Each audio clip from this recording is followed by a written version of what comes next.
Voilà, alors aujourd'hui, cette communication s'inscrit en fait à la suite d'un cours, un cours que j'ai donné la semaine dernière aux étudiants des modules, du premier module et du troisième module, avec comme devoir pour les étudiants du troisième module de nous instruire sur le symbolisme de ces oreilles. Parce qu'on a largement parlé de cette divinité que les égyptologues appellent Set. Alors, avant de poursuivre, parce que est-ce que vous me recevez correctement? Est-ce que c'est... Juste m'assurer que c'est correct, s'il vous plaît. Je suis entendu. OK, parfait, merci. Voilà, donc je disais que la semaine dernière, nous avons eu cours et nous avons abordé en long et en large des principaux aspects de cette divinité, tout au moins de l'animal qui représente cette divinité qu'on appelle Set en égyptologie. Nous avons vu que, bon, par les corpus soudanais, ils portent d'autres noms, mais on comprend pourquoi ils s'appellent Set. Hein, ça ne pose aucune difficulté. Ce qui compte, c'est le principe.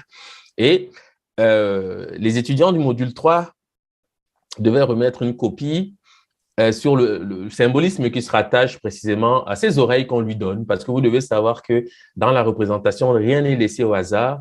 Tout ce que font nos ancêtres a un sens, surtout à ce niveau-là. C'était des maîtres du symbolisme. Ils ne font rien au hasard. Il ne faut certainement pas conclure parce que nous ne comprenons pas, nous, qu'eux, ils font ça simplement par fantaisie. Absolument pas. C'est ce que nous allons voir aujourd'hui. Donc, c'est aussi pour moi l'occasion, évidemment, je l'ai annoncé dans les groupes, de corriger en fait le devoir qu'ils devaient remettre. Et à cette occasion, je vais également interpeller certains étudiants dont j'ai reçu copie, et copies qui m'ont semblé intéressantes par certains aspects, car j'ai vu qu'un effort est réellement fait au niveau de la compréhension des choses. Et ce sera aussi pour moi l'occasion, évidemment, de les féliciter. Donc, le thème du jour, bien sûr, c'est les oreilles de l'animal 7. Hein. Dit comme ça, évidemment, ça ne doit pas dire grand-chose à la plupart des personnes peut-être ici rassemblées, parce que encore faut-il déjà même savoir de qui on parle. Lorsqu'on parle de 7, c'est pas dit que c'est acquis, parce que ce sont des choses parfois qui peuvent être nouvelles. Mais je vais faire un premier rappel dans un premier temps. Donc, je vais faire un rappel dans un premier temps pour que chacun sache de quoi nous parlons et quel est l'axe dans lequel nous choisissons d'engager cette conversation. Et dans un second temps, eh bien, je vais arriver à la correction du devoir. Voilà. Donc, la semaine dernière, j'ai dit que la question posée dès le départ, c'était l'identification de cet animal qu'on appelle en égyptologie l'animal 7. Ici, le texte est de Herman Tevelt. C'était un égyptologue néerlandais. Le texte, bien sûr, est en anglais. Il a publié un ouvrage dans les années 50 en anglais qui porte sur la figure du dieu Set. Ici, j'ai traduit en français pour que ce soit facile pour tout le monde. Voici ce que dit Herman Tevelt. Le hiéroglyphe d'un animal sétien, ou de l'animal 7, si vous voulez, ne représente aucun animal vivant réel. Il n'est pas possible de déterminer de quelle créature vivante le hiéroglyphe d'un animal sétien est issu. Il est fort douteux que le hiéroglyphe de l'animal sétien soit né d'un animal ayant jamais appartenu à la faune de l'Égypte. Pourquoi cette perspective est intéressante, même pour ceux qui n'ont d'égyptologie aucune connaissance?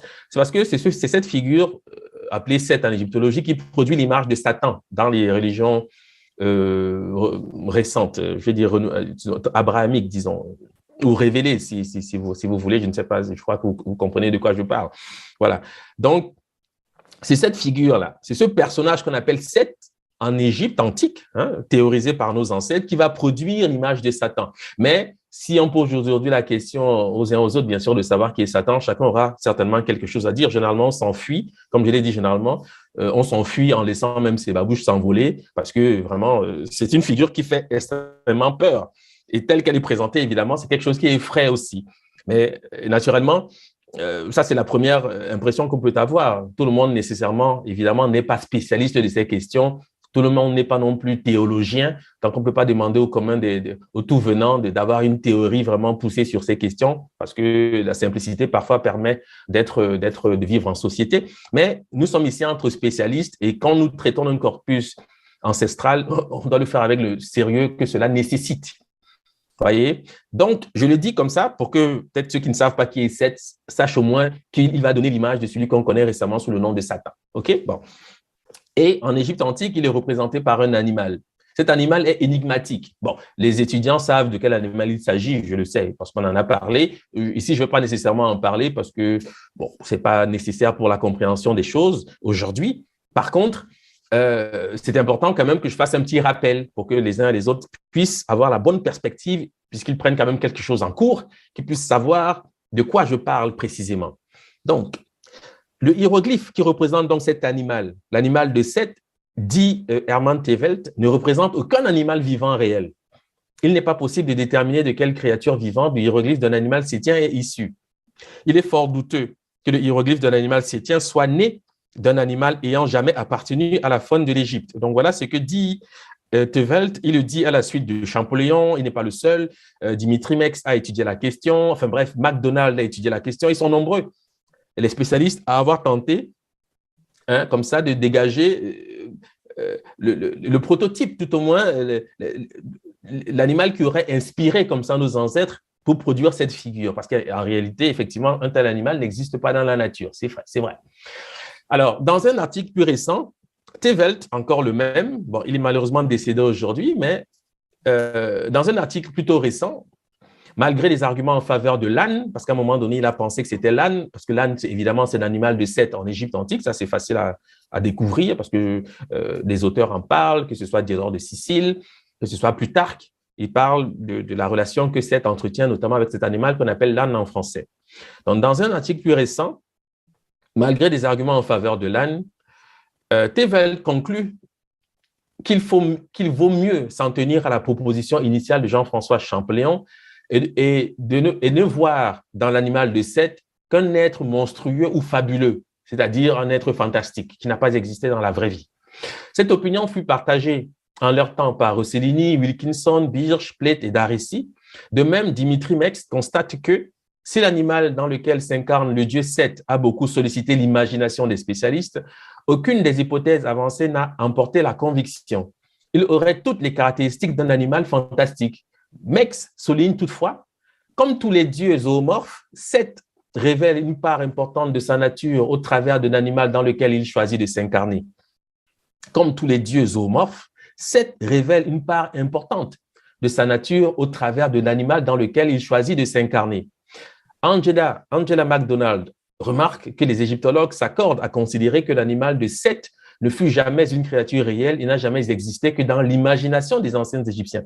Donc, voici les études récentes, le compte rendu en quelque sorte, des études récentes sur cette question. Donc, si vous vous intéressez à cette question, vous ferez donc la chasse aux informations dans les bibliothèques. C'est sûr à quoi vous allez parvenir. C'est-à-dire aujourd'hui, pour parler de l'animal de Seth, il est généralement admis que c'est un animal qui n'a pas existé dans la réalité, que c'était un animal fantastique qui n'existait que dans l'imagination des anciens Égyptiens. Bon, ça, c'est ce qu'on dit.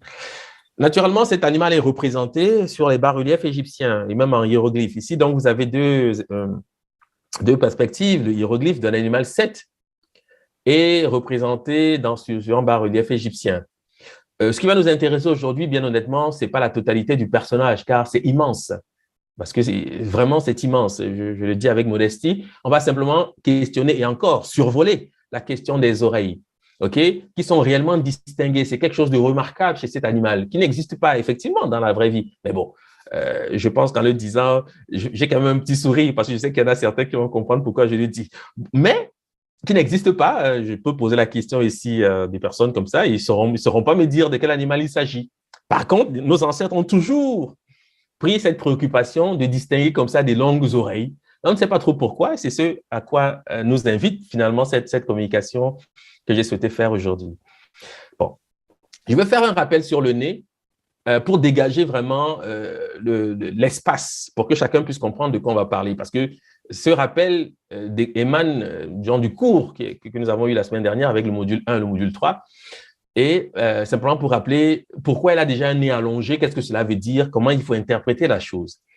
Voici ce que nous disions. Nous avons présenté ce hiéroglyphe qui est le nom du nez en égyptien pharaonique. J'irai simplement dans ce qui est plus immédiat à comprendre. Cette graphie a un correspondant en copte. Qu'est-ce que c'est que le copte? Le copte est réputé être le stade final de la langue parlée par les anciens Égyptiens. C'est une langue aujourd'hui morte, mais qui a été parlée, disons, autour du IIIe siècle dans la vallée du Nil.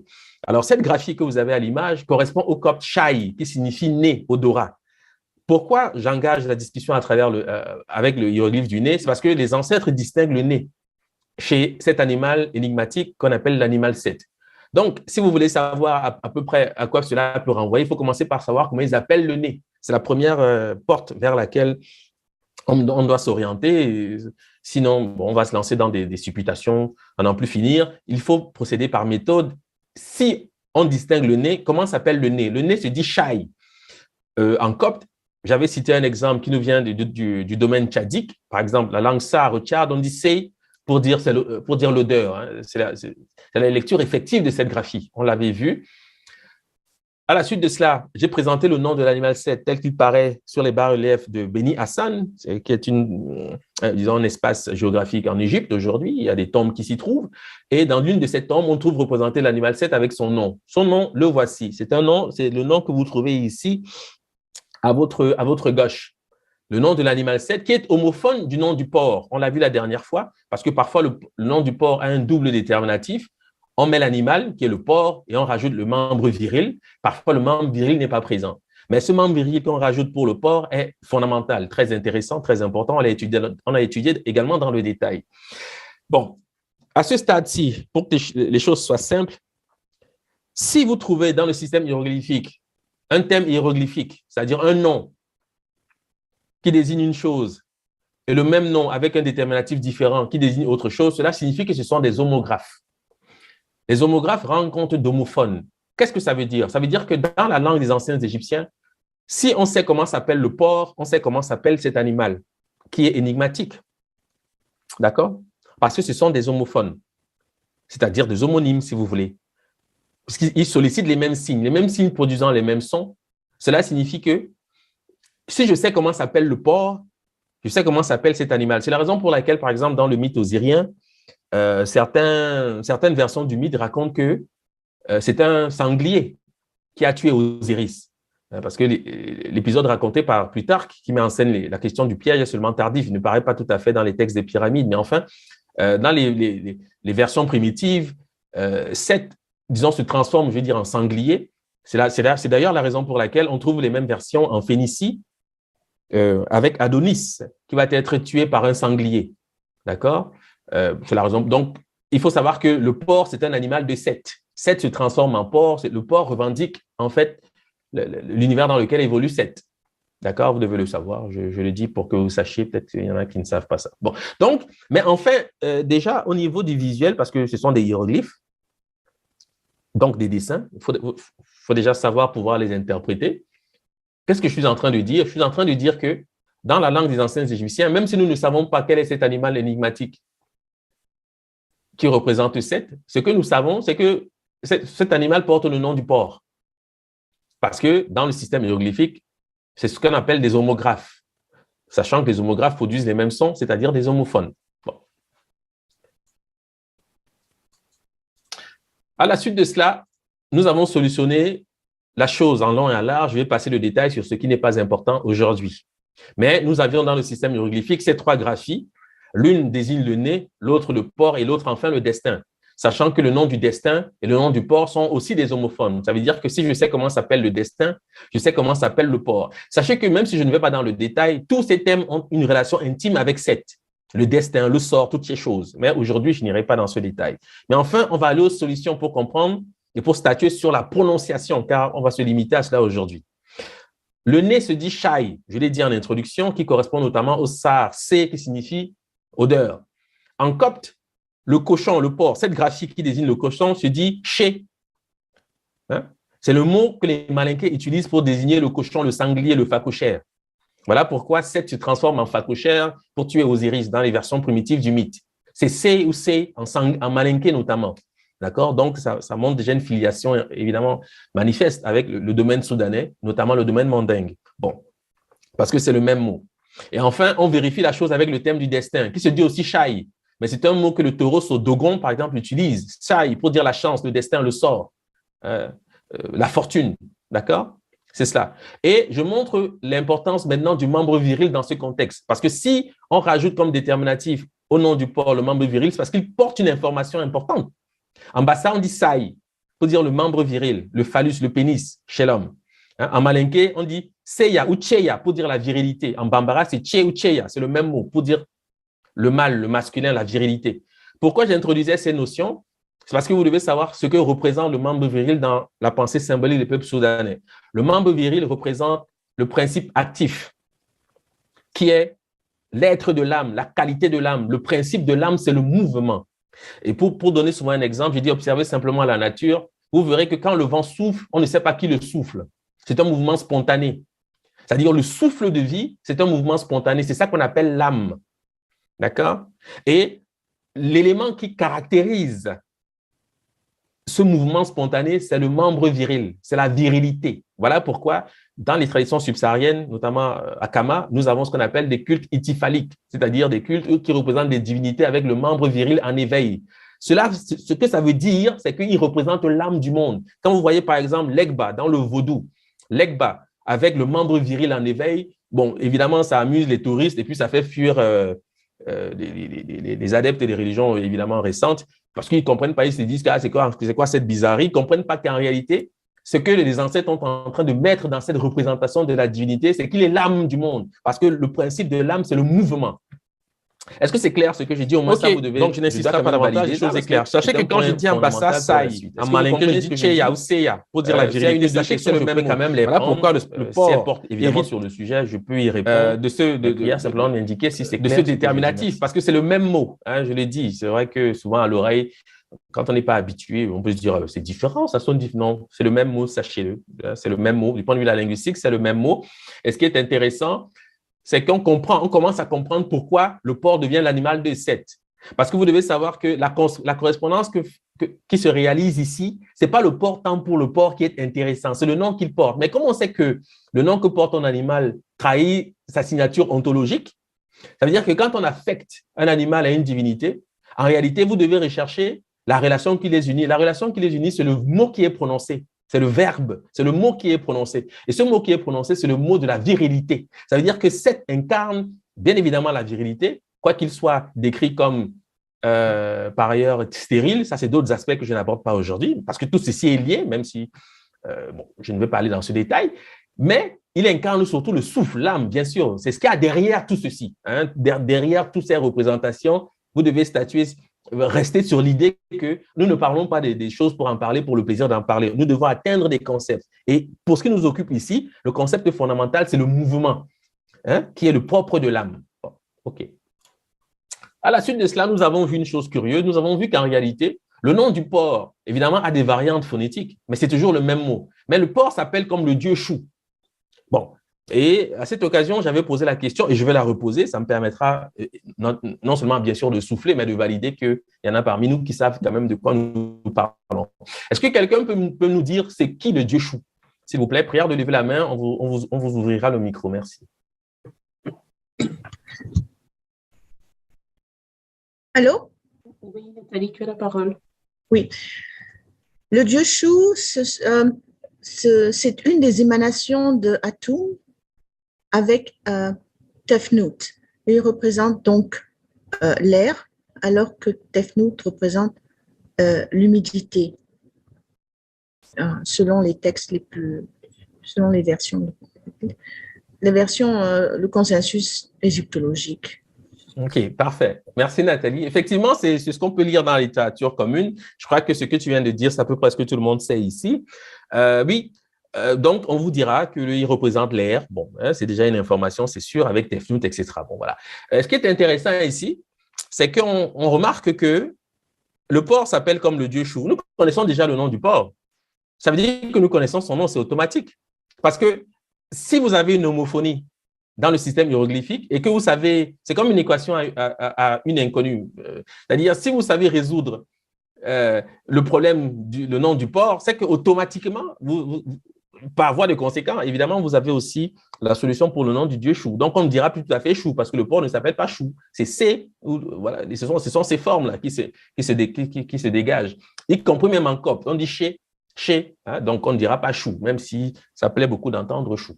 Bon, ça c'est clair. Mais pourquoi je vous amenais ici? C'est simplement parce que je vais maintenant donner la parole à celui qu'on appelle encore chou.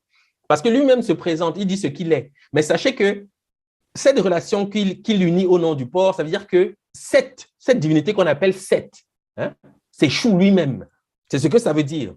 Ça, vous devez vraiment le savoir parce que je sais que dans les constructions générales, on place souvent des étages quand on parle de la cosmogonie héliopolitaine. Non, je l'ai expliqué en cours, je ne vais pas nécessairement le refaire ici. La chose est un peu plus… c'est pas tout à fait comme on croit. Ce n'est pas après Chou, Tefnout est venu, Geb, Nout, après… Non, non, non, non, c'est pas comme ça que ça se déploie. Parce que c'est une spirale. La spirale n'a pas cet ordre-là. Bon, parce que la spirale de la création, c'est un cercle. D'accord? Donc, ce n'est pas tout à fait comme on le raconte, mais je ne vais pas aller dans ce détail aujourd'hui. Ce qui importe pour moi ici, simplement de rappeler, c'est que quand on parle de chou, c'est bien. Quand on vous dit qu'il s'appelle comme le porc et qu'on sait que le porc, c'est l'animal de Seth, ça veut dire que chou et Seth, c'est la même chose. Est-ce que c'est clair ce que je dis? Je valide ça, s'il vous plaît. Prière simplement l'indiquer en commentaire si c'est clair. OK, parfait. Donc, si c'est clair, je vais donc lire un extrait d'un ouvrage que vous pouvez acquérir. C'est un ouvrage facile, une centaine de pages, le livre de Chou, André Fermat. En fait, il traduit le texte des Lumières, un texte des sarcophages, où c'est Chou qui prend la parole, parce que lui-même, quand il se présente, la chose est au moins claire. Alors, cette comparaison montre que le porc s'appelle comme le dieu Chou, ça c'est moi qui l'ai dit, personnification du souffle vital, car c'est ce qu'il incarne, substance vivifiante, principe de vie, attesté dès les textes des pyramides, soit vers 2500 avant l'ère actuelle. Hein? Ça au moins c'est clair. Voici ce que Chou dit. C'est lui-même qui parle. Il dit, en parlant du démiurge, celui qu'on appelle Atum en égyptologie, c'est-à-dire le dieu créateur, si vous voulez, pour parler rapidement, il m'a expiré de sa narine. Je suis celui dont la forme est l'expiration et l'expansion de ce Dieu vénérable. Je suis celui dont la forme est celle d'un souffle. Il ne m'a pas enfanté de son poing, il ne m'a pas été gros dans son poing. C'est parce qu'il y a plusieurs modes de création. Parfois, le démiurge se masturbe pour créer. Pourquoi il utilise la masturbation? À cause du principe actif. Parce que souvent, quand on le dit comme ça rapidement, ça peut impressionner. Mais Atum a un mode de création. On dit parfois il a créé l'univers en se masturbant. Pourquoi? Parce qu'on sollicite les éléments de la virilité. D'accord? C'est ça. Donc, le souffle, de toute façon. C'est ça qui est en arrière de toutes ces images qu'on emploie. Donc, je vais reprendre le texte. Il m'a expiré de sa narine. Je suis celui dont la forme est l'expiration et l'expansion de ce Dieu vénérable. Je suis celui dont la forme est celle d'un souffle. Il ne m'a pas enfanté de son poing. Il n'a pas été gros de moi dans son poing, mais il m'a exprimé comme un souffle. Il m'a créé au cœur de sa trachée, c'est-à-dire dans le système respiratoire. Le souffle de vie est mon vêtement. Donc, quand il se présente comme ça, il dit lui-même qu'il est le souffle vital. D'accord? Ça veut dire que Seth est le souffle vital, parce que Seth revendique l'image du porc. Et quand on sollicite le porc, on sait que le porc s'appelle comme Chou. Mais Chou et Seth, au fond, sachez-le, c'est la même chose. Et on le comprend mieux à la suite. On le comprend mieux par les verbes égyptiens eux-mêmes. Parce que quand il dit Chou, je dis Chou par commodité, hein, quand il dit il m'a expiré de ses narines. Le verbe expirer, le voici en égyptien pharaonique. Il s'écrit de cette façon, je passe les détails, il signifie expirer, cracher, expulser. Cette graphie que vous avez ici à l'image correspond au songhai, tufa, qui signifie cracher, tufai, qui signifie crachat, tufa tufayan, le fait de crachoter, tufayan, action de cracher, tufante, cracher, tufakao, celui qui crache. Le copte dit tef ou taf pour signifier cracher, salive. Le malinké va dire toufan pour dire le déluge. Souvent lié à l'arabe toufan, le déluge. En amérique, on dit dof, vent violent. En Somalie, douf ou doufan, vent violent. En Harari, douf, c'est le vent violent. Serer, douf, c'est cracher, qui est à l'origine du grec touphon, le vent, qui est le nom circonstanciel que les Grecs vont donner à Seth. On l'appelle typhon pour cette raison-là. Mais vous savez que c'est ce verbe, pour les spécialistes, enfin pour les étudiants, tout au moins ils le savent, que c'est ce verbe qui construit le nom de Tefnout, celle qu'on appelle Tefnout. Mais je vous ai expliqué la dernière fois qu'en réalité, Tefnout et Seth, c'est Pemba Mousso Koroni. Bon, je n'irai pas dans ce détail ici parce que je sais qu'il y en a qui ne comprendront pas nécessairement, mais voilà, c'est ça. Donc, quand les Grecs disent typhon, si vous voulez, touphon, pour signifier le vent, ça vient de ce verbe-ci, qui est le verbe que Chou emploie pour se présenter lui-même. Quand il dit que Dieu, le Dieu créateur, Amma, ou si vous voulez, Atum, l'a expiré de ses narines. Ce qui montre la relation intime que ce soi-disant Chou entretient avec celui qu'on appelle encore Seth. Est-ce que vous comprenez cette relation? Est-ce que c'est clair? OK. Merci Rémi, merci Nathalie, merci Diakité. Donc, si c'est clair, je poursuis. Maintenant, nous allons donc quitter ce vocabulaire de spécialiste, Seth, typhon, toutes ces choses qui peuvent effrayer, quand on n'a pas encore tout à fait compris que c'est une civilisation négro-africaine, que l'Égypte antique, c'est une civilisation éthiopienne. Nous allons aller au Soudan occidental, c'est-à-dire Mali, Sénégal, Guinée, Mauritanie, voilà, Sénégambie en fait. Voilà. Donc, pour comprendre comment la chose se met en place et pour identifier c'est qui Seth, comment il est appelé, quel est son vrai nom et pourquoi c'est son vrai nom en fait. OK? Je vais commencer par le mythe Bambara qui raconte l'origine de la création. Je rappelle que cette partie, c'est encore un rappel, car les stagiaires sont déjà au fait de tout ceci. Mais je le fais parce qu'il y en a qui ne sont pas avec nous en cours ici. Il faut qu'ils comprennent comment on aboutit à certaines objectivités. Voici ce que disent les Bambara lorsqu'ils racontent la création.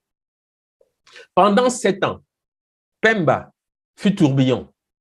Transformé en graines d'acacia, il se déplaçait dans l'espace porté par le vent et entraînant la pluie. Sachez que, bon, je vais expliquer plus tard sans doute qui est Pemba, mais on dit Pemba ou Fimba. Pemba a une partenaire qui va naître de lui-même d'ailleurs. Elle s'appelle Mousso Koroni. C'est d'elle qu'on parle ici. Quand on dit entraînant la pluie, c'est le vent, si vous voulez, et l'humidité, c'est-à-dire Chou et Tefnout qui sont ici mis en scène. Hein. Mais ce sont leurs noms ici dans le Soudan. Je vais vous expliquer ensuite pourquoi. Pendant 7 ans, Pemba fut tourbillon, c'est-à-dire typhon, si vous voulez, transformé en graines d'acacia. L'acacia, c'est l'arbre de Seth, vous devez le savoir. Pourquoi? Parce que l'acacia a ceci de particulier qu'il fleurit en saison sèche, il perd ses feuilles en saison des pluies. Il fait le contraire de tous les autres. Donc, on dit qu'il s'est rebellé de cette façon. Bref, il est toujours en train de faire le contraire de ce que la plupart des végétaux font. Voilà pourquoi tout ce qui est dans la nature se comporte de cette façon va être attribué à ce personnage qu'on appelle Seth qui va devenir Satan. Voilà pourquoi on dit que Satan s'est rebellé. Bon, voilà. C'est cet aspect qui va être mis en avant ensuite, bien sûr. Mais bon, voilà. Pendant 7 ans, Pemba fut tourbillon, transformé en graines d'acacia, il se déplaçait dans l'espace porté par le vent et entraînant la pluie. Enfin, épuisé, il se posa sur la terre qui, le cachant de quelques mottes, lui permit de germer. Un arbre, le balenza c'est l'acacia, se développa, mais bientôt périt, desséché.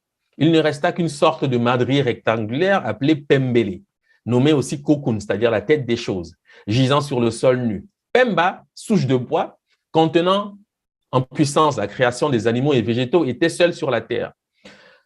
Que signifie Pemba? Le nom Pemba est généralement traduit par les traditionnistes et les initiés mandingues. Ils disent que Pemba signifie chose grand, qui vient de Fen Ba. Fen, c'est la chose, Ba, c'est un superlatif pour dire grand. Donc, c'est comme ça qu'on traduit ça. On dit Pemba signifie chose grand. Okay? Mais le nom de la chose est plus souvent en Bambara, bien sûr. Fen nous fait pour dire la chose. En Kono, c'est Fen. En Vai, Fen. En Kakabe, Fen. En Susu, Fe. Kuranko, Fen. Mandinka, Fen. Malenke, Fen. Sonenke, Fi, pour dire la chose. Mais la notion de chose se conçoit d'après le nom d'une céréale importante qu'on appelle le fonio. Parce que le nom du fonio vient du nom de la chose. Parce que vous allez comprendre la relation maintenant avec pourquoi on appelle Seth de cette façon. Quand je vais vous expliquer ce que c'est que le fonio. Bon. Donc, pour l'instant, je présente la chose. Ensuite, je vais faire les commentaires. Donc, le nom Pemba est traduit Fenba, qui signifie chose grand. Littéralement, en français, mot à mot, c'est ça. Mais ça ne veut rien dire a priori, mais vous allez comprendre. OK? Parce que le nom de la chose, en fait, je présente les différentes formes qui existent dans le Soudan, vient du nom d'une céréale qu'on appelle le fonio. Roland Porter, qui était un ethnologue français, représente le nom du fonio comme fonio. Et il a raison, parce que fonio, littéralement, veut dire la chose mille, la chose millet, la chose qui se mange. OK? Il écrit « Signo » a le sens de millet, de graines céréalières petites, à quoi répond fo ou fou dans fonio ou funde. Après avoir, c'est-à-dire le nom du fonio dans le Soudan. Après avoir fait le tour des groupes de langues de l'Ouest africain, nous nous sommes arrêtés au groupe mandé où nous observons un parallélisme entre le mot chose et objet. entre le mot chose ou objet et digitaria. Digitaria, c'est le nom que les scientifiques, entre guillemets, donnent au phonio. Donc, il présente ce tableau, Roland Porter, où nous avons les différentes langues, le nom de la chose et le nom du phonio. Par exemple, en Dan, on va dire po pour dire la chose, poen pour dire le phonio. En Bambara, on dit fe pour dire la chose, on dit phoné, phonio ou feni, fenian pour dire le phonio. Mais ça vient du nom de la chose, d'accord? En Malinké, on dit fo et phoni. En bobofine, fa, fani, etc. Donc, il explique, et il a raison de le faire parce que c'est vrai, que le nom du phonio signifie littéralement la chose niais, la chose qui se mange. Pourquoi? Parce que le phonio, le mot phonio en Bambara signifie le souffle, le vent, l'air, quand on traduit littéralement. D'accord? Mais c'est le nom d'une céréale que les Dogons appellent po. D'ailleurs, le mot phonio vient du Fufulde phoni, qui désigne la céréale en question.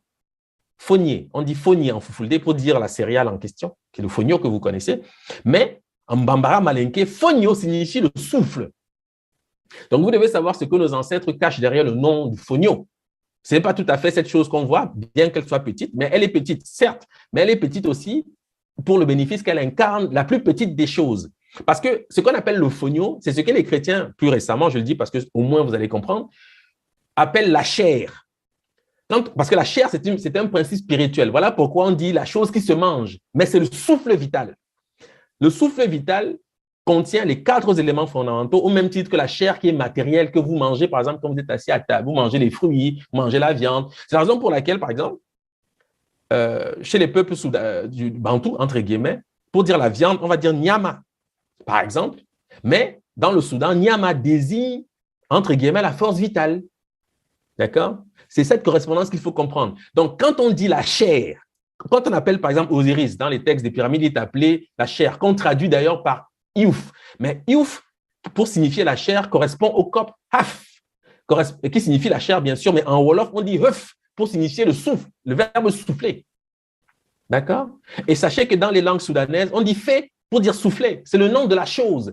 Pourquoi on dit la chose? Parce que la chose, c'est quelque chose qui est indéterminé. Nos ancêtres ont été stupéfaits par cette chose qui fait bouger les arbres, mais on ne sait pas ce que c'est. Personne ne voit le vent, mais personne ne peut nier qu'il existe. D'accord?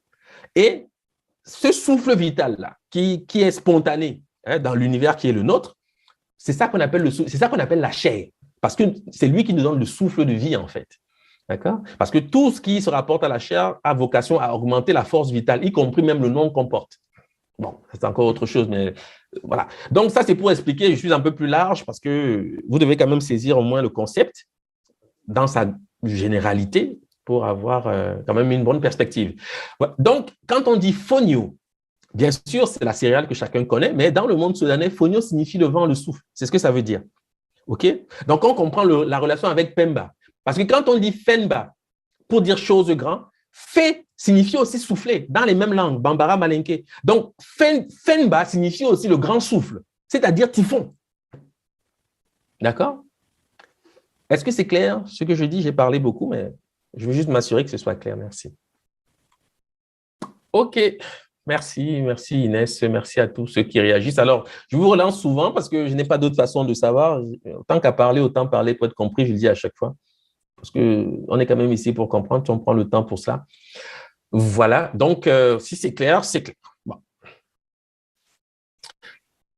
Comme le nom Pemba, qu'on dit aussi Fimba, est formé à partir du Bambara Fenoufe, qui signifie la chose, nous remarquons que dans les mêmes langues soudanaises, la notion de chose est homophone du verbe souffler. C'est ce que j'ai dit tout à l'heure. Donc, en Bambara, on va dire fier, c'est souffler. En Sénoufo, fi, c'est souffler. En Vaï, fait, c'est souffler. Malinké, fait, c'est souffler. Kassonké, fait, c'est souffler. En Wolof, c'est une métathèse. C'est ce mot qui devient le nom de la chair en égyptien pharaonique. Mais ça signifie souffler. En Kakabé, fait, c'est souffler. En Soninké, fou, c'est souffler. OK? Ces données montrent que le nom Pemba peut aussi bien être traduit par souffler grand, c'est-à-dire tourbillon, c'est-à-dire typhon. Voilà pourquoi on dit pendant 7 ans, il était d'abord tourbillon. Parce qu'en fait, 7, bon, c'est le nombre des germes. Quand on construit la spirale de la création, elle se réalise en 7 ans. Mais donc, ça veut dire qu'il est en fait la spirale de la création. Il est ce souffle vital. C'est ça, Pemba. Et je l'ai dit à d'autres occasions, mais sachez que quand les Soudanais disent Pemba, en Douala, Pemba, c'est le nom du nez. En Boshi, Au Congo, Pemba, c'est le nom du nez. En Chiluba, on dit Mumpempe pour dire les narines. D'accord? Donc, il faut juste comprendre de quoi on parle. On parle du souffle vital ici. C'est vraiment l'extrême conclusion à laquelle vous devez parvenir lorsque vous questionnez ces faits. Je poursuis maintenant chez les Dogons, puisque je vous ai dit qu'on passait vers le Soudan. Que nous disent les Dogons relativement au discours général sur la création? Amma, c'est-à-dire Dieu, le Dieu suprême, à l'intérieur de l'œuf était lui-même comme un mouvement spiralant. C'est alors que fut créée la graine ovale de peau, c'est-à-dire le fonio, qui se déposa invisible au centre. On dit, lorsque Amma cassa l'œuf du monde et en sortit, un vent tourbillonnant a surgi. C'est ça la spirale de la création. Le pot, c'est-à-dire le fonio, qui est la plus petite des choses, a été fait invisible au centre. Le vent est Amma lui-même. Le vent, le souffle vital, c'est Dieu lui-même. Mais vous savez maintenant que le souffle vital, c'est Pemba. Bon. C'est le pot qu'Ama a fait sortir en premier, c'est-à-dire le fonio, c'est-à-dire le souffle. Parce que quand on dit fonio, entendez souffle. Fonio signifie le vent, le souffle. D'accord? La volonté créatrice d'Ama était située dans le pot, c'est-à-dire le fonio, la plus petite des choses. Comme une bulle d'air centrale, elle tournoyait et rayonnait des particules de matière dans une action sonore et lumineuse qui cependant restait inaudible et invisible. Elle était moins une parole qu'une pensée. Comme le séné, c'est-à-dire l'acacia, eût pu l'être dans la première création dont Amma fut mécontent. Ça, c'est l'histoire de Satan, je le dis pour ceux qui ont des référents, parce que Dieu a d'abord engagé une première création avec le séné, ça a échoué. Mais le séné va devenir l'acacia. Donc, un rebelle, il va se révolter. C'est ce que fait Pemba, c'est ce que font Pemba ou Ogo. Parce que chez les Dogons, on l'appelle Ogo, mais c'est le même. On l'appelle Ogo le renard, Yurugu. Bon, je vais y venir tout à l'heure de toute façon. Bon, donc, comme le séné eût pu l'être dans la première création dont Amma fut mécontent, le fonio, c'est-à-dire peau, dans la seconde, est l'image de l'origine de la matière. Donc, tout ceci que je suis en train de rappeler relativement au fonio, fonio signifie le vent, fonio, ça veut dire le souffle, le vent. On vous dit que ce souffle-là, qui contient les 4 éléments fondamentaux, c'est l'origine de la matière. C'est ça qu'on appelle l'atome en français aujourd'hui. Quand on dit que le fonio, c'est la plus petite des choses, qui c'est Ouzi? C'est comme ça que ça s'appelle. Qui c'est Ouzi? Littéralement, ça signifie la petite chose. On dit la plus petite des choses. C'est l'image de l'atome dans l'univers soudanais. Et on vous explique que l'atome est invisible. Donc, personne, de toute manière, vous le savez, n'a jamais vu l'atome. On le verra encore moins maintenant qu'on sait que c'est le souffle. D'accord? Donc, il faut cesser, j'imagine, d'aller vers des inventions de toutes sortes, tout type de réacteurs pour essayer de voir l'atome. C'est une perte de temps. D'accord? Parce que c'est comme ça. Ça me paraît comme une évidence maintenant qu'on le sait. D'accord? Bon. Mais ce qui est quand même remarquable, c'est que par l'exercice de la pensée, on arrive à ces réalités sans avoir à créer des microscopes. C'est quand même intéressant de voir qu'il y a des manières d'accéder à la connaissance sans brimer la nature. Ça c'est quand même intéressant. Voilà. C'est pour cela, disent les Dogons, qu'il deviendra plus tard interdit. On parle ici du fonio, parce que le fonio de blanc est devenu rouge, donc il est interdit à la consommation pour certaines catégories d'individus, de personnes dans la société soudanaise. Voilà. C'est pour cela qu'il deviendra plus tard interdit de consommation et de parole pour diverses catégories d'hommes. Car le début des choses est le plus grand secret d'Amma. Bien plus, le pot, c'est-à-dire le fonio, est aussi l'image du Créateur. Amma, le Créateur, n'était pas lui-même grand, mais de cela, il est interdit de parler. À sa place, pour le remplacer, il a transformé le pot, c'est-à-dire le fonio, en vent et l'a laissé ainsi, fonio. Amma, du moment où il a créé toutes les choses, était comme le fonio, c'est-à-dire comme le pot. Elles ont grandi, tandis que le pot n'a pas grandi, c'est-à-dire l'atome. La graine a été formée comme du vent et il est interdit d'en parler. Bon, ici, je peux en parler parce que c'est dans les livres. Cette partie, c'est tout au moins. C'est dans les livres. Notamment, vous verrez ça chez Griol, vous verrez ça chez Dieterlen, etc. La graine est de la sorte le témoin de l'air, c'est-à-dire le témoin d'Amma lui-même qui, au début, était comparable au tourbillon, élément visible aujourd'hui. Donc, ce laïus que je viens de rappeler est simplement pour statuer sur la nature de Pemba. Parce que vous savez que, je vais quand même rappeler rapidement le mythe, Pemba va naître prématurément, c'est-à-dire il va défier la création. Il va naître avant son frère jumeau, qui est le Nomo.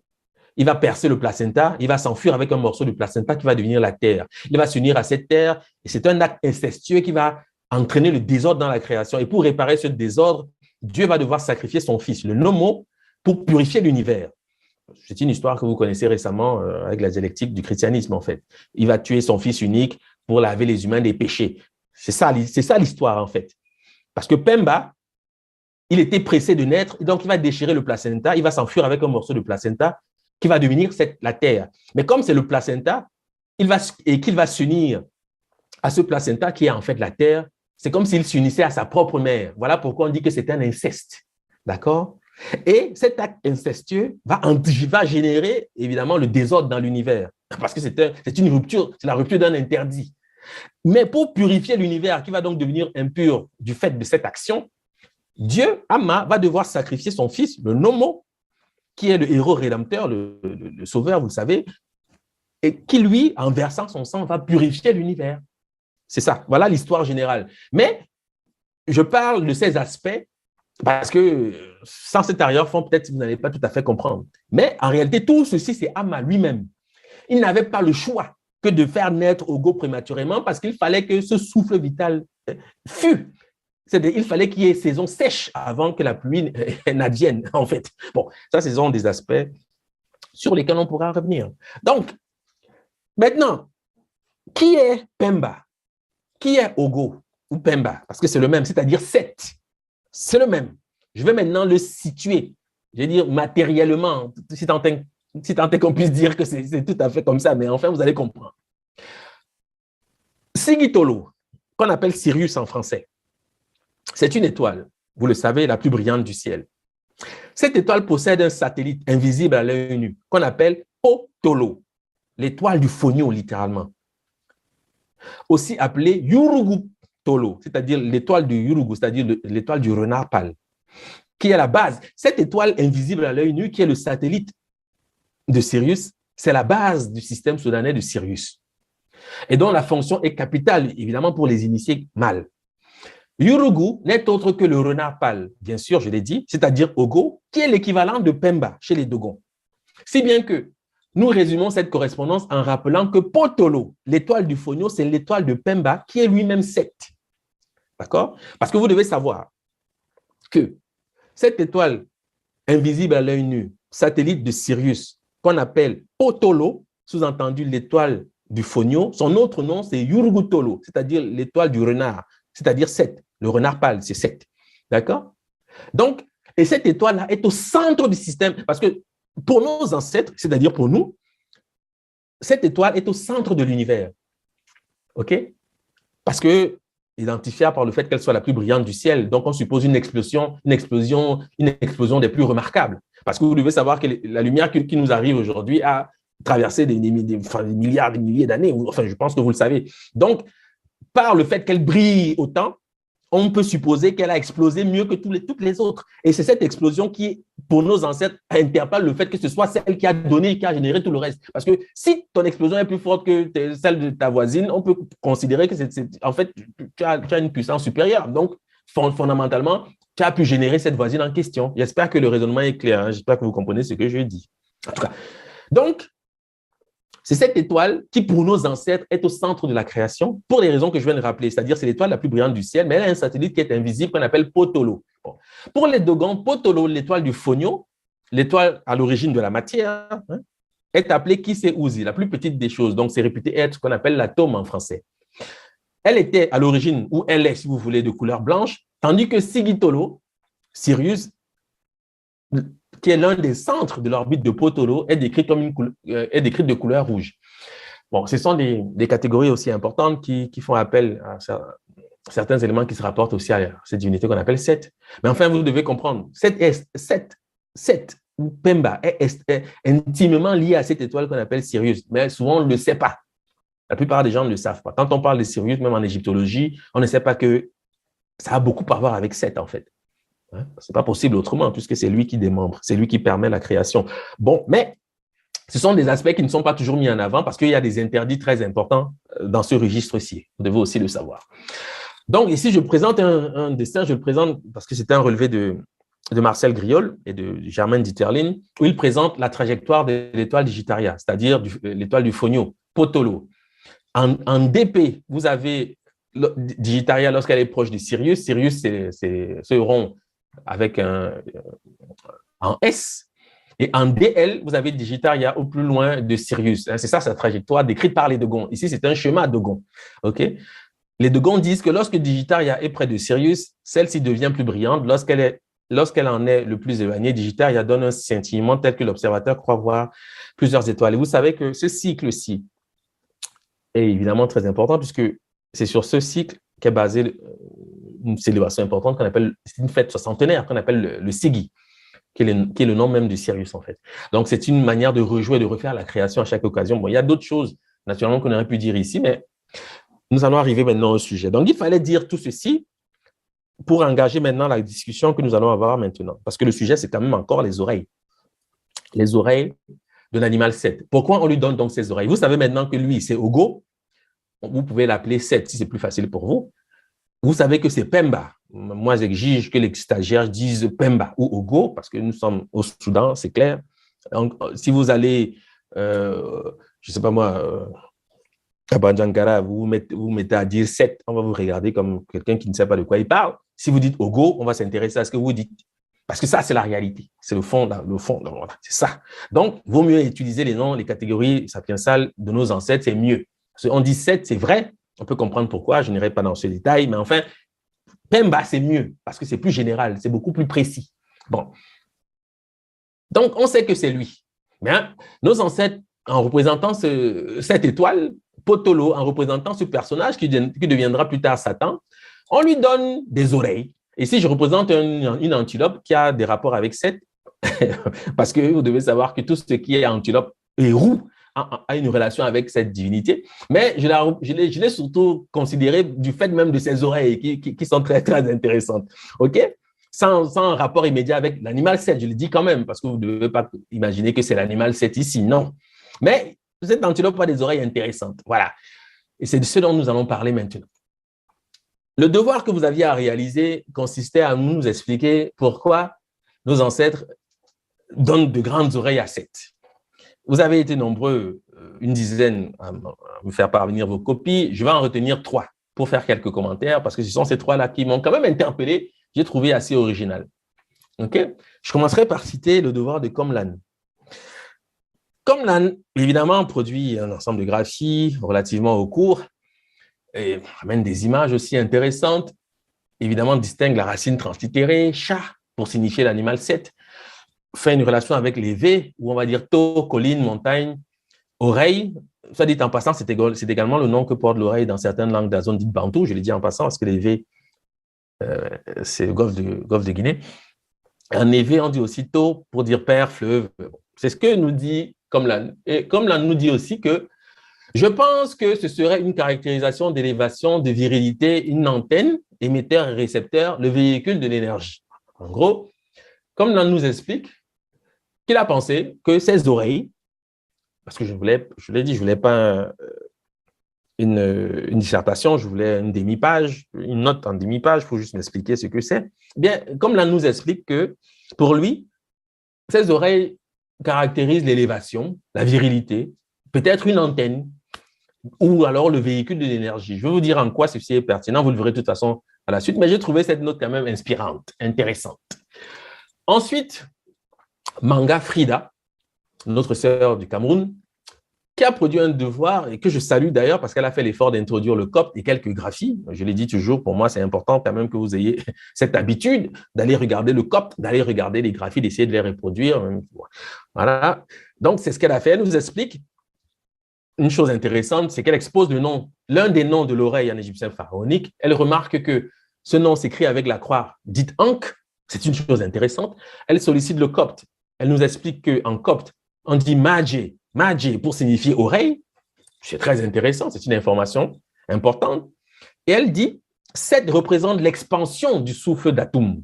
Intéressant, puisqu'on sait que c'est chou. Évidemment, c'est vrai. Il est le souffle qui donne la vie et la graphie du mot oreille a pour signe directeur le signe S34, c'est-à-dire la croix Ankh, pour parler rapidement. Donc, Frida, à la suite de cela, Puisqu'elle voit 7 avec de grandes oreilles et qu'elle remarque que pour signifier oreille, l'ancêtre utilise parfois la croix en C qui signifie vie, en égyptien pharaonique, c'est son thème récurrent, eh bien, cela peut laisser penser que, effectivement, puisqu'il incarne le souffle c'est le souffle de vie, etc. Donc, elle arrive comme ça à un raisonnement qui se tient, qui est intéressant. Donc, elle conclut. Donc, les grandes oreilles de Seth nous rappellent qu'il est celui qui porte l'énergie vitale de toute chose en quelque sorte. En quelque sorte, c'est une redondance pour exprimer cette énergie. Voilà. En gros, c'est ce qu'elle dit. Donc, on parle aussi encore ici d'énergie, on parle de l'énergie vitale.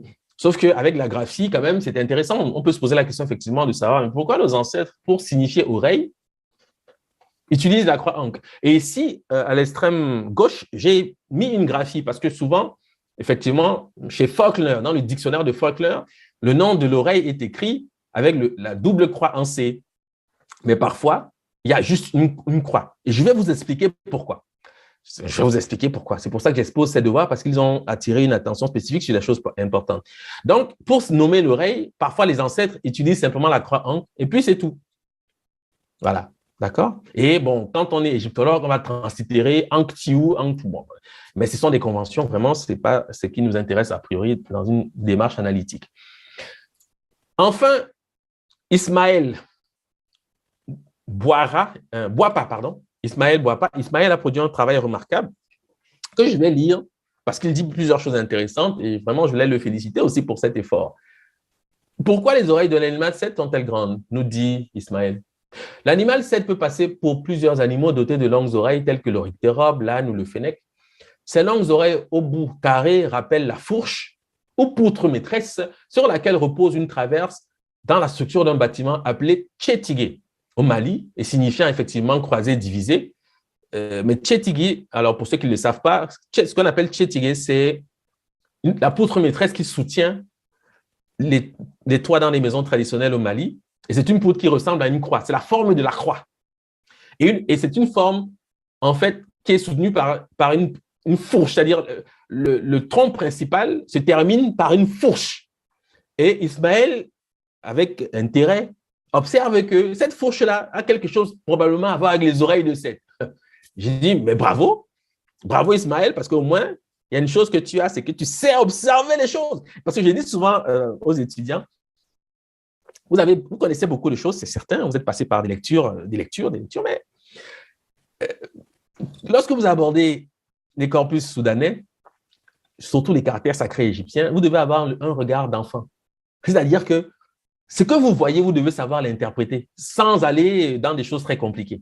Parce que quand vous commencez à développer un discours général un peu complexe sur des questions relativement simples, c'est-à-dire que vous êtes en train de prendre pour acquis certaines choses, certaines analyses que vous n'avez pas nécessairement vérifiées. Il faut partir de la base. Et c'est ce que fait ici Ismaël. Et c'est remarquable. Parce qu'il observe que, en fait, ces oreilles peuvent inspirer cette fourche, la fameuse fourche, vous le verrez. Okay. Il dit ensuite, cette poutre est l'origine de la croix des chrétiens. Bon, ça c'est vrai, c'est la croix. Et d'ailleurs, on remarque qu'il y a possiblement une relation avec la croix en C. Vous allez comprendre. Vous allez comprendre pourquoi c'est cohérent ce que disent à la fois Frida et puis Ismaël. Cette poutre est l'origine de la croix des chrétiens, objet de supplice et de souffrance qui apparaît pour la crucifixion dans la passion du Christ. La fourche sétigée ou tchétigée peut aussi être l'origine de la fourche de Satan, c'est ce qui est très remarquable, dans les représentations chrétiennes.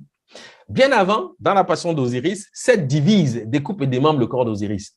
On retrouve aussi la notion de jugement lors de la crucifixion chez les chrétiens, comme auparavant dans la cosmogonie originelle avec la balance de la Maat dans le tribunal d'Osiris. Quand j'ai vu ça, vraiment, j'ai eu des palpitations. J'ai dit, Ismaël, bravo, excellent, excellent. Alors, ce concept est encore confirmé par les homophones dans les langues africaines. Ici, le Maoka, qui est le malinké parlant en Côte d'Ivoire, on dit tchété pour signifier tranché. C'est le correspondant de tchétigé. Chez les Bambara, c'est le même mot. En Songa, on dit titi pour signifier le jugement. À partir de la forme fourchue de Seth, due à ses grandes oreilles, on conclut qu'il ne peut y avoir de jugement ou de justice sans Seth, sans pouvoir différencier le bon du mauvais. La balance doit être constituée d'une poutre verticale, nous dit Ismaël, telle la poutre fourchue, tchétigée dans un bâtiment. pour pouvoir être équilibré et pesé. La division, l'éparpillement, l'explosion appellent la justice. Donc, voici les 3 devoirs que j'ai voulu rappeler parce qu'ils se complètent en quelque sorte et ils permettent réellement d'engager une réflexion intéressante. Maintenant, je vais vous exposer les 3 noms de l'oreille en égyptien pharaonique. Si vous parcourez les textes égyptiens, vous trouverez cette manière de nommer l'oreille, il n'y en a pas d'autre. Bon, quand on voit comme ça des graphies différentes, l'idée, c'est souvent de dire, mais en fait, ce n'est pas le même mot. Parce que je vois d'un côté, je vais translittérer Ankiu, de l'autre, je vais translittérer Messenger, et puis de l'autre, Iden. Donc, ce n'est pas le même mot, mais vous allez voir en réalité que la démarche analytique, qui est la lecture analytique, la méthode Kuma, permet de comprendre qu'en fait, ici, vous avez le même mot, mais présenté différemment. Voilà pourquoi on ne peut pas donner une préséance, on ne peut pas accorder une préséance à la translittération, parce qu'il faut utiliser vraiment la ressource des langues subsahariennes, des langues kémites, pour pouvoir réellement comprendre ce que les ancêtres sont en train de dire ici. En fait, vous avez ici 3 manières de nommer l'oreille. Pourquoi nous questionnons l'oreille? Je le rappelle, parce que l'oreille, chez cette divinité qu'on appelle Set, est remarquable. Elles sont longues. Qu'est-ce que ça veut dire? Le nom de l'oreille, le voici. Je vais commencer par solutionner ce que vous allez retrouver dans la littérature. Si vous prenez un dictionnaire, par exemple le dictionnaire de Werner Wichil, dictionnaire étymologique de la langue copte, vous verrez que Wichil présente cette graphie, celle qui est au milieu. Il dit que ça correspond au copte madje, qui signifie oreille. C'est le mot tout à l'heure appelé par Frida. Et c'est tout à fait vrai. C'est-à-dire qu'au niveau des correspondances, ça se tient, on comprend pourquoi. Bon, je ne vais pas aller dans l'analyse poussée, parce que je pourrais rajouter beaucoup de choses, je dois quand même vous le dire, mais je me limite à ce que vous allez trouver dans la littérature, parce que ce n'est pas un cours aujourd'hui. Donc, il nous dit que, Wichil nous dit que cette graphie, translittérée Messenger ou quelque chose de ce genre, correspond au copte madje, qui signifie oreille. Et c'est vrai, on peut l'accepter, c'est tout à fait juste. Okay? Et le copte, d'ailleurs, n'a que ce mot-là pour signifier oreille. Il n'en a pas d'autre. On peut donc se poser la question de savoir, mais s'il y a plusieurs graphies, pourquoi le copte n'en témoigne pas? Pourquoi il retient juste un seul mot pour signifier oreille? Je vais laisser ce que dit Wichil, parce que ça aurait été facile, simple. Je vais décaler, aller vers une autre graphie qui apparemment est différente de la graphie solutionnée par Wichil, qu'il fait correspondre au copte madje. Cette graphie est translittérée Iden. Vous le voyez, à la translittération, on comprend que ce n'est pas tout à fait le même mot, a priori. D'accord? Cette graphie-ci a des solutions connues. Ces solutions, elles sont essentiellement du domaine sémitique. Notamment, quand je dis sémitique, j'inclus les langues éthiopiennes, parce qu'elles sont présentées de cette façon dans les manuels de linguistique. Mais en fait, les langues éthiopiennes sont des langues africaines. Bon. Et donc, évidemment, en Afrique, on parle des langues sémitiques. Vous devez le savoir, d'autant plus que c'est encore là, récemment, tout au moins, que l'humanité est réputée avoir être née, tout au moins. Donc, on peut supposer qu'il y en a d'abord parlé ces langues en Afrique avant qu'elles meurent. Mais c'est un débat. Je ne vais pas aller dans ce détail. Mais enfin, je vais quand même citer les solutions. Donc, cette graphie translittérée Iden correspond à cette donnée. En acadien, on dit Uznu. En ougaritique, Uden. En hébreu, Odzan. C'est le D qui devient Z. C'est une correspondance usuelle. En aramaïque, on dit Iden. En djebali, Iden. En arabe, ou en arabe, c'est ça, Uden. En Gez, le Gez, c'est une langue éthiopienne. On dit Hezen, Tigré, Hezen, Tigrinya, Hezni, Arsusi, Eiden, Gafat, Ezna, Harari, Uzen, Gourage, Enzen, Meri, Eden, Sokoti, Eden. Ce sont ces mots qui sont représentés par la graphie que vous avez ici à l'image. Vous devez vraiment déjà intégrer cette correspondance. Cette graphie que vous avez à l'image correspond à ces mots-ci, notamment au Gez Ezen. C'est ce qui est écrit Eden là. De cette façon, c'est une convention en égyptologie, mais enfin, on comprend que c'est le même mot. D'accord? Bon. Sauf que, quand je prends le Gez, en Gez, on dit Ezen, pluriel, Azan, pour signifier l'oreille. Dans le même Gez, on dit Ezen ou Maizan, pour signifier angle, point. Points cardinaux, zone. En gourage, qui est une langue éthiopienne, je prends le gourage parce que vous devez vraiment voir ce mot, on dit mazan pour signifier angle, coin, points cardinaux. La raison de ceci explique, cette correspondance explique pourquoi le scribe se sert de la croix en C pour désigner l'oreille. Parce que il sait que la croix en C, bien évidemment, c'est bien sûr un pictogramme, mais qui représente les 4 points cardinaux. Hein? Donc, il ne prend pas ce signe ici pour sa valeur phonétique, il prend pour le symbole que cette croix représente. Le crucifix, c'est-à-dire les 4 points cardinaux. Est-ce que c'est clair, ce que je dis? Est-ce que vous comprenez? Il faut que ce soit clair. C'est un début. Donc, ce que je dis pour que ce soit bien clair, le gaze a une homophonie qui renseigne sur les oreilles de Seth. OK? Parce qu'on dit Ezen pour dire oreille, on dit Ezen pour signifier l'angle, le coin, les points cardinaux, les 4 points cardinaux. Parce que n'oubliez pas en quoi Seth est lié aux 4 points cardinaux. C'est Seth qui fait le démembrement. C'est lui qui crée l'espace pour permettre la civilisation. Voilà pourquoi il sort le premier. Sinon, il n'y a pas d'espace. Voilà pourquoi il est violent. Et voilà pourquoi, je l'ai expliqué la dernière fois, Seth, c'est la divinité des terres hostiles, des terres étrangères, parce que c'est lui qui fait reculer, l'espace chaotique, d'une certaine façon. Voilà pourquoi, je l'ai expliqué la dernière fois, les peuples voisins de nos ancêtres, les Kémites, ont eu comme première divinité, souvent des divinités guerrières, généralement associées à Seth. On va l'appeler Baal, on va lui donner plusieurs noms, parce qu'ils étaient en contact avec les militaires. Parce que l'impérialisme, le fait, l'expansion, voilà, il faut que ce soit clair. Le souffle, l'expansion, c'est Seth. L'énergie qui fait qu'on va dans des terres étrangères conquérir, c'est l'énergie de Seth. Voilà pourquoi ceux qui font la guerre et qui mettent des garnisons dans des pays étrangers vont évidemment le célébrer et les peuples autour, voyant cela, vont se mettre à croire que c'est la divinité principale de ces gens. Ils vont en faire un dieu. Ils vont l'appeler Baal, ils vont lui donner plusieurs noms. Mais c'est comme ça que ces populations sont entrées dans le fait de la spiritualité, en fait, pour ensuite comprendre qu'en réalité, non. Il fait l'espace pour que Osiris, c'est-à-dire on envoie le sec, ensuite l'eau. L'eau, c'est la civilisation, c'est le nomos, c'est Osiris, c'est le rédempteur. Mais avant, il envoie le feu. Il faut vraiment comprendre comment ça se passe. C'est un peu comme les processus de colonisation en Afrique, sauf qu'évidemment, le problème en Afrique, c'est que l'Afrique n'était pas vide. C'est-à-dire que ceux qui sont venus avec soi-disant la mission civilisatrice, ils ont trouvé des peuples constitués, des royaumes, ils ont seulement détruit. Mais cette force-là, l'impérialisme, hein, c'est la divinité, c'est lui, parce qu'il crée l'espace avec la rudesse que cela entraîne, parce que générer un espace, on ne peut le faire qu'avec le feu, ce qui est sec. À la suite de cela, Dieu envoie son fils, le nomos, pour purifier l'espace. Donc, l'eau, donc faire la civilisation. Mais il faut d'abord créer. Est-ce que vous comprenez ce que je dis? Voilà pourquoi on dit maison pour dire point cardinal, pour dire zone, parce qu'il faut créer un espace pour que la vie soit possible. Mais cet espace doit être dégagé. Voilà pourquoi il représente, il incarne l'expansion de l'univers. L'expansion, c'est ce qu'il incarne. Voilà pourquoi on met la croix ici, pour dire les oreilles. Parce que la croix que vous voyez là, c'est la croix. Bien évidemment, mais ce sont les points cardinaux, c'est surtout cela. C'est cet aspect que le scribe retient et non la valeur phonétique. Donc, on ne peut pas translittérer en coup, là. Bon, je comprends pourquoi ils le font, mais ça reste maizan. Maizan, ça reste ça. Mazan, angle, coin, etc. OK? Est-ce que c'est clair? S'il vous plaît, prière de valider, on va poursuivre. Merci. OK, merci Inès, merci Simao, merci Manga, merci. Merci, c'est parfait. On avance. Ça ne finit pas là.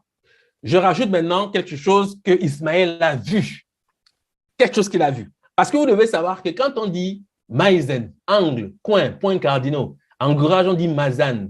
C'est le nom de la balance. En amérique, mizan, c'est la balance. En arabe, mizan, c'est la balance. En tigre, mizan, c'est la balance. En aoussa, mizani, c'est la balance. En bambara, on dit midjani, la balance du bien et du mal. Ce sont les oreilles que vous voyez là. C'est ça, d'accord? La balance du bien et du mal. OK? La balance du bien et du mal.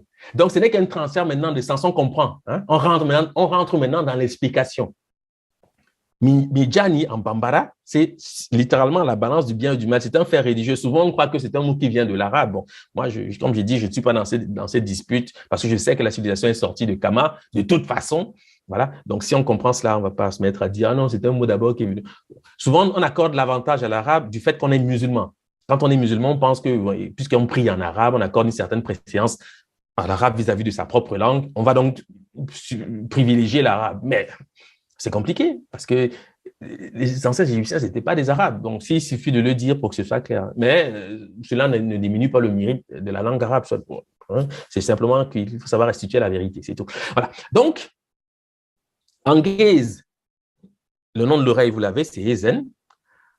Le même mot est utilisé pour signifier angle, coin, point cardinaux, zone. C'est aussi le nom de la balance. La balance, les points cardinaux. Les points cardinaux sont associés à la balance. Vous verrez le concept ensuite. Mais au moins, c'est clair. Ensuite, en copte, je l'ai dit, vous le savez, pour dire oreille, on dit madje, c'est l'oreille. C'est un mot qui, je le solutionne rapidement pour le chiluba, par exemple, on va dire machi pour signifier oreille. C'est ce mot qui apparaît en copte de cette façon. Mais c'est du chiluba. Le chiluba, c'est une langue bantoue, vous devez le savoir. Mais en copte, le même mot, un homophone tout au moins est utilisé pour signifier aussi la balance. On dit madje. Madje balance, madje oreille. En copte, c'est ça. Hein?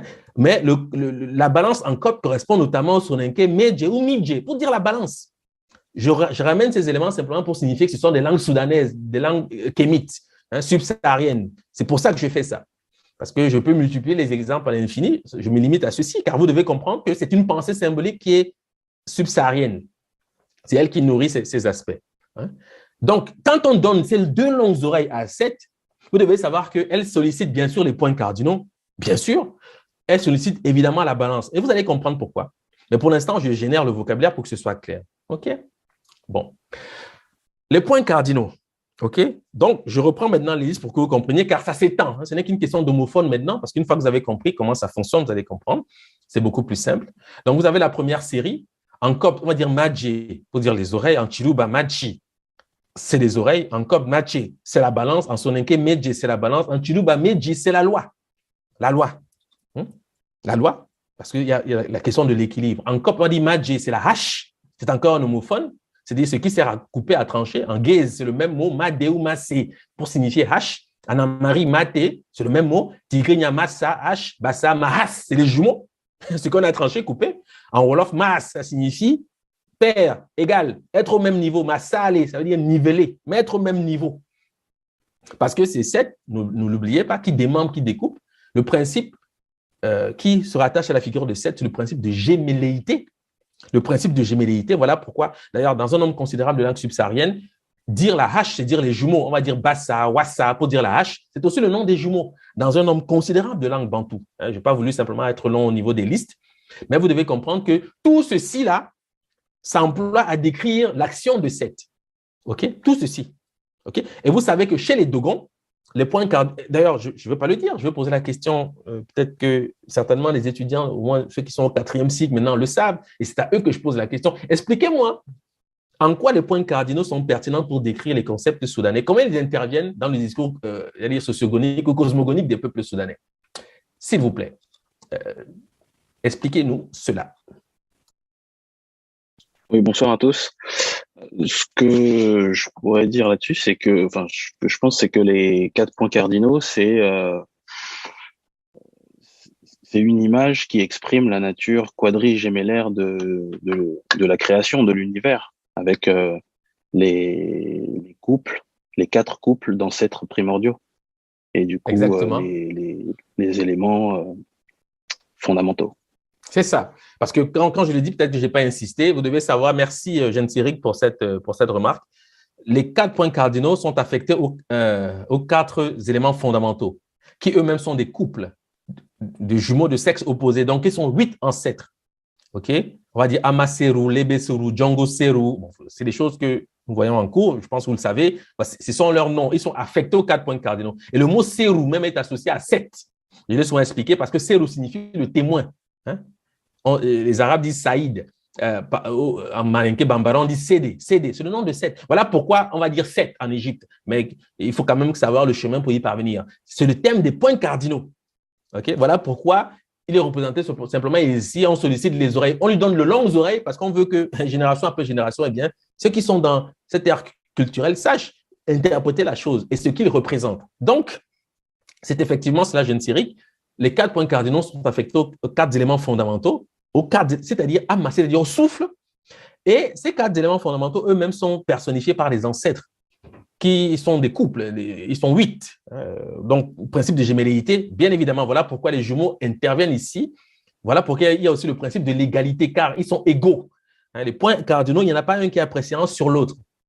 Quoi qu'on parle beaucoup de l'Ouest, souvent, vous devez savoir, dans les corpus subsahariens, on privilégie généralement l'Ouest parce que l'Ouest est associé à l'initiation.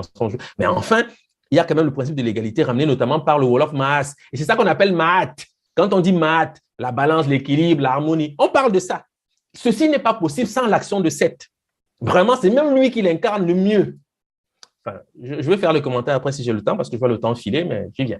Donc, on arrive à ceci que, je dois vous le dire, mais certainement, sans doute, vous le savez déjà, l'oreille, maintenant, du point de vue de la biologie, si vous voulez, la physiologie humaine, est l'organe de l'audition, ça vous le savez, mais c'est surtout l'organe de l'équilibre.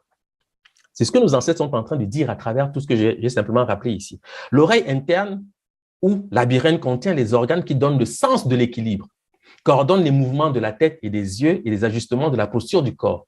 Les récepteurs de l'équilibre ou récepteurs vestibulaires au cœur des problèmes de vertige informent en permanence le cerveau sur la position exacte de la tête et sur ses déplacements. C'est ce que Seth incarne, l'équilibre. C'est lui qui éprouve l'univers. C'est ça son action. D'accord?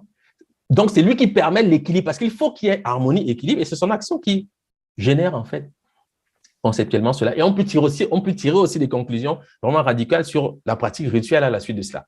Parce que vous devez savoir que quand on parle de l'organe de l'audition, sachez que l'audition a un rapport intime avec la notion d'équilibre, du fait même de ce qu'on appelle l'aliénation. C'est-à-dire ce à quoi vous êtes exposé, par exemple. Quand vous regardez des médias, vous lisez, vous entendez des paroles tous les jours qui se répètent. Si elles sont fausses, elles vont vous déséquilibrer. D'accord? Et les Dogons, pour s'en prémunir, qu'est-ce qu'ils font? Ils portent parfois des boucles d'oreilles, souvent 7. Chez les femmes, souvent, c'est 7 boucles d'oreilles qu'on met. Même les hommes portent des boucles d'oreilles de différentes méthodes, dépendamment de ce qu'on veut rechercher, mais pour que la parole qui entre soit une parole claire. C'est ça. Donc, ils pratiquent jusque dans les moindres détails cette connaissance, ce connaissement de l'univers que nous avons depuis des millénaires. D'accord? Ici, je n'aborde que ces aspects parce que je sais que nous sommes dans un monde aujourd'hui où beaucoup de gens, évidemment, pour la télé, pour eux, c'est la vérité. Mais vous devez savoir que l'action qui est là-dedans, c'est l'action de Seth. Et Seth, ce n'est pas un enfant de cœur. Je le dis, même s'il est utile, quand ça gâte vraiment. C'est-à-dire que lui, quand il fait, c'est parce qu'il incarne le mal, il faut quand même le savoir. Et c'est ce qu'il aime. D'accord? Donc, il est dans ses représentations, une émanation, tout au moins un tenant de la notion d'équilibre qui n'est possible que grâce à son action. Mais pour que cette il faut savoir qu'en face de lui se tient celui qu'on appelle Horus, je parle rapidement comme ça, qui est aussi tout un univers, tout un monde. À ne pas négliger. Et le Russe non plus, ce n'est pas un enfant de cœur, sauf que lui, il combat pour la justice, pour la vérité. D'accord? Mais les deux, c'est égal. Voilà pourquoi ils sont représentés avec l'imposition de main quand le pharaon est intronisé. Seth est présent. Seth est présent lorsqu'il fait l'imposition des mains au pharaon sur la couronne d'Égypte. Quand le pharaon... Et Seth, vous devez le savoir, représente la haute Égypte, à la différence d'Horus qui représente la basse Égypte. C'est-à-dire qu'il est beaucoup plus ancien pour le fait qu'il est sorti le premier. Et il a préséance donc sur un ensemble de faits aussi. Donc, il faut le savoir, sauf que, bon, souvent, on n'en parle pas trop parce qu'on le connaît moins. D'accord? Mais je voulais aussi aborder ces aspects simples dans la vie quotidienne qui nous intéressent, c'est-à-dire l'oreille. C'est un organe essentiel pour la notion d'équilibre dans tous ses aspects. N'entendez pas seulement l'équilibre de la balance. Ce qu'on appelle la maat concerne l'individu, l'être humain, parce que nous sommes à l'image de l'univers. Si vous voyez le cycle des saisons se répéter de manière ordonnée, c'est parce qu'il y a un ordre qui est commandé par le divin. Et cet ordre-là doit être reflété chez les êtres humains. Et le moyen de le faire, eh bien, c'est de justement prêter attention à certains éléments, notamment le phénomène de l'audition. Okay? Parce que elle est pour beaucoup dans ce qu'on peut croire, ce qu'on appelle la foi, ce qu'on croit, elle est pour beaucoup là-dedans, et ce n'est pas toujours la vérité. Ce n'est pas toujours la vérité, et ça déséquilibre les êtres humains. Ça fait que, eh bien, ça affecte absolument l'harmonie d'un individu. Enfin, je pense que vous savez cela. Donc, c'est la conclusion. Elle est sommaire, je dois vous le dire, parce que, évidemment, le temps ne permettait pas d'être plus long, mais je voulais corriger ce devoir. Je remercie d'ailleurs les étudiants qui m'ont fait parvenir leur copie. Je voulais arriver à cette première conclusion. C'est une première conclusion, sachez-le, je dois quand même vous le dire. Parce que ce n'est jamais aussi simple. N'imaginez pas qu'une fois qu'on a compris ça, on a compris 7. Non. D'accord? Je le dis quand même, il faut que ce soit clair. Mais c'est quand même déjà une première perspective qui, je crois, jusqu'ici n'avait pas été amenée au jour. Voilà. Il ne me reste plus qu'à conclure en rappelant ces paroles de Pemba. Pemba, voici ce qu'il dit. Vous pouvez l'appeler Chou si vous voulez, c'est plus facile pour vous. Moi, je dis Pemba parce que je sais que c'est son nom. Il m'a expiré de sa narine. Je suis celui dont la forme est l'expiration et l'expansion de ce Dieu vénérable. Je suis celui dont la forme est celle d'un souffle. Il m'a exprimé comme un souffle. Il m'a créé au cœur de sa trachée. Le souffle de vie est mon vêtement. Voici les attributs principaux de celui qu'on va appeler Seth par commodité. Pour ceux qui souhaitent naturellement poursuivre cette conversation, je le dis surtout pour ceux qui ne sont pas avec nous dans le cadre des cours, vous avez la possibilité des revues. Revue Kumaba, nous en sommes dans quelques semaines maintenant au numéro 9, me semble-t-il, en tous les cas, apparaître bientôt, qui traite naturellement de ces questions aussi. Donc ça, c'est pour ceux qui souhaitent poursuivre cette conversation. Revue disponible évidemment sur Amazon. Nous avons également des activités. Mylène saura certainement en parler mieux que moi à la suite, mais je voulais quand même rapidement rappeler que nous avons cette année un voyage en Égypte qui est prévu. La Kumaba, c'est-à-dire notre rencontre scientifique, aura lieu au Sénégal dans quelques mois maintenant, au mois de juin, au Monument de la Renaissance, qui nous a été attribué. Si nous remercions bien sûr les autorités sénégalaises pour cela. Et évidemment, les cours également qui sont vraiment la matière, enfin, l'espace que nous consacrons en priorité aux questions que nous n'avons fait que survoler dans le cadre de cette communication. Alors, une partie de cette communication va être publiée sur les chaînes Air de Battage et à contrario. Si vous avez des questions, parce que je ne vais pas en prendre aujourd'hui des questions, il faudrait les ramener en commentaire, j'y répondrai. Et je vous invite aussi, pour ceux qui ne l'ont pas encore fait, bien sûr, de rejoindre les chaînes en question Air de Battage sur YouTube, ou à contrario sur YouTube, qui est aussi pour nous un moyen de diffuser cette matière, de la rendre, disons, de la populariser autant que faire se peut, car c'est l'intérêt naturellement que vous accordez à ce type de plateforme qui permet aussi qu'on puisse nous y consacrer. Voilà, donc je vous remercie de votre attention. Je félicite encore une fois les lauréats du jour qui nous ont permis d'avoir cette assemblée, cette rencontre. Et voilà, je vous dis à très bientôt sur le chemin de la connaissance. Mylène, je te retourne la parole. Merci.